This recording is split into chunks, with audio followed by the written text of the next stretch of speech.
एक बार की बात है, एक गांव में एक छोटा सा परिवार रहता था। उस गांव में प्रेम अपनी बूढ़ी माँ, बीवी दिशा और बेटी प्रिया के साथ रहता था।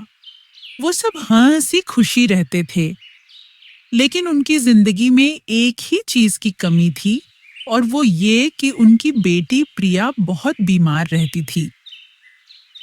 एक दिन दिशा अपने कमरे में बैठी रो रही होती है, तो उसकी सास उसके पास आती है और कहती है, क्या हुआ बेटी? तू रो क्यों रही है?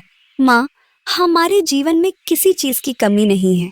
प्रेम भले ही थोड़ा कमाते हैं, पर हम सब बहुत खुश हैं। मुझे अपनी बेटी की बहुत चिंता रहती है। अरे बेटी, तू चिंता मत कर, सब ठीक हो जाएगा। दिशा की जान थी प्रिया। वो उसकी छोटी चीज का बहुत ख्याल रखती, लेकिन इसके बावजूद भी वो दिन ब दिन बीमार होती जा रही थी। वो दिन रात प्रिया की देखभाल करती। एक दिन दिशा प्रिया के साथ खेल रही होती है, तो प्रिया बेहोश हो जाती है और उसकी नाक से खून आने लगता है।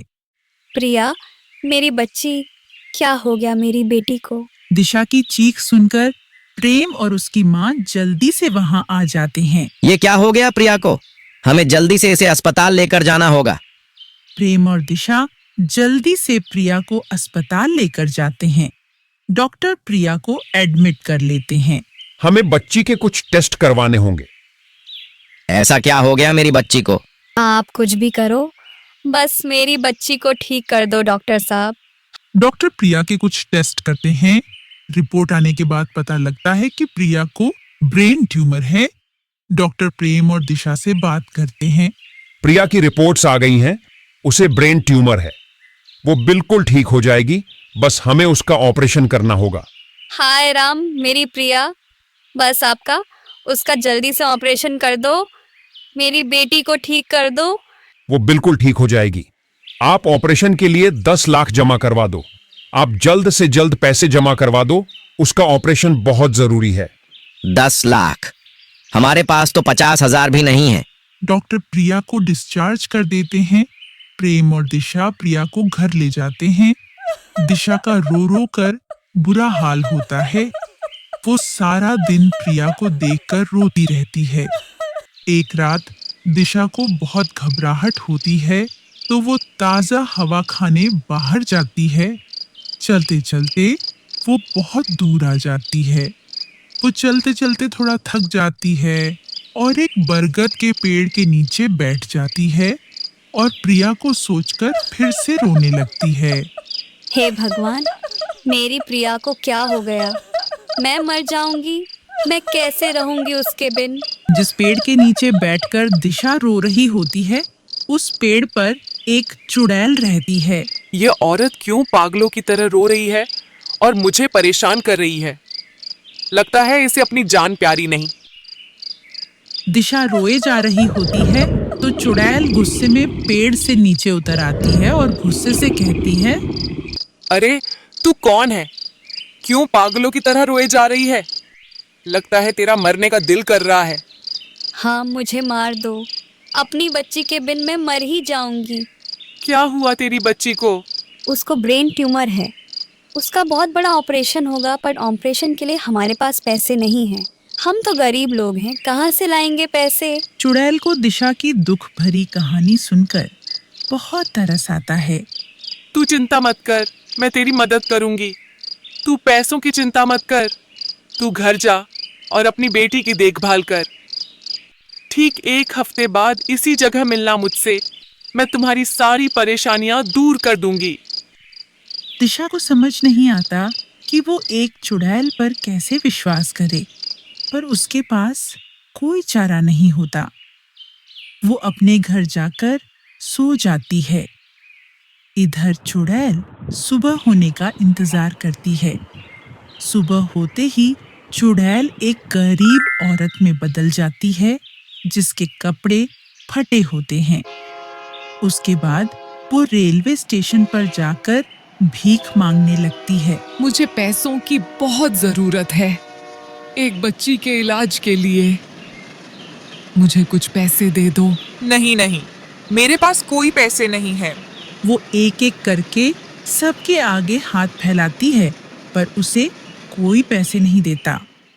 चुड़ैल थक हार कर वहीं रेलवे स्टेशन के एक कोने में बैठ जाती है। मुझे तो किसी ने भी पैसे नहीं दिए। अब मैं क्या करूंगी?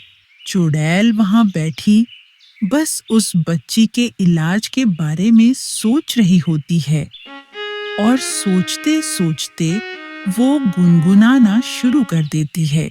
ये औरत कितना अच्छा गाना गा रही है। वो अपने पर्स से पैसे निकालकर उसे दे देती है। अरे वाह, तुम तो बहुत अच्छा गाना गाती हो। या तुम्हारे गाना गाने के पैसे। अब चुड़ैल को समझ आ जाता है कि वो गाना गाकर पैसे कमा सकती है।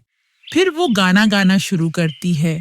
लोगों को चुड़ैल की आवाज बहुत पसंद आती है और लोग उसको पैसे देने लगते हैं। धीरे धीरे उसके पास पैसे इकट्ठे हो जाते हैं कि उसके दोनों हाथ पैसों से भर जाते हैं। वो बहुत खुश होती है और पैसे लेकर वहां से उस पेड़ के नीचे बैठकर पैसे गिनने लगती है। अरे वाह, ये तो बहुत सारे पैसे हो गए, लेकिन ये बच्ची के इलाज के लिए काफी नहीं है। मुझे अभी बहुत सारे पैसे जमा करने होंगे। मैं कल फिर स्टेशन पर जाकर भीख मांगूंगी। अगले दिन वो चुड़ैल फिर से स्टेशन पर जाती है और गाना गाकर पैसे इकट्ठे करती है और शाम को आकर पैसे गिनती है। वो रोज ऐसे ही भीख मांगती और पैसे इकट्ठे करती। आखिरकार एक हफ्ता गुजर जाता है और वो भीख मांग मांग कर पैसे इकट्ठे कर लेती है। आखिरकार मैंने पैसे जमा कर ही लिए। वो औरत इन पैसों से अपनी बच्ची का इलाज करा सकेगी। आधी रात को दिशा घर से बाहर आती है। उसे याद होता है कि उसे आज चुड़ैल के पास जाना है। वो चुपके से वहीं जगह पहुंच जाती है जहां चुड़ैल रहती है। वो दरख्त के नीचे बैठकर चुड़ैल का इंतजार करती है। तभी वो चुड़ैल आ जाती है। मैं कब से तुम्हारा इंतजार कर रही थी। मुझे तो आना ही था। अब बस तुम ही मेरी आखिरी उम्मीद हो जो मेरी बच्ची को बचा सकती हो। चुड़ैल उसे सारे पैसे दे देती है। ये तुम इतने सारे पैसे कहाँ से लाई? मैं स्टेशन पर गाना गाती थी, जिससे लोग मुझे पैसे देते थे। चलो, अब तुम जाओ और अपनी बच्ची का इलाज कराओ। तुम्हारा बहुत धन्यवाद। मैं ये तुम्हारा एहसान कभी भी नहीं भूलूंगी। दिशा उन पैसों से अपनी बच्ची का इलाज करवाती है और प्रिया बिल्कुल ठीक हो जाती है।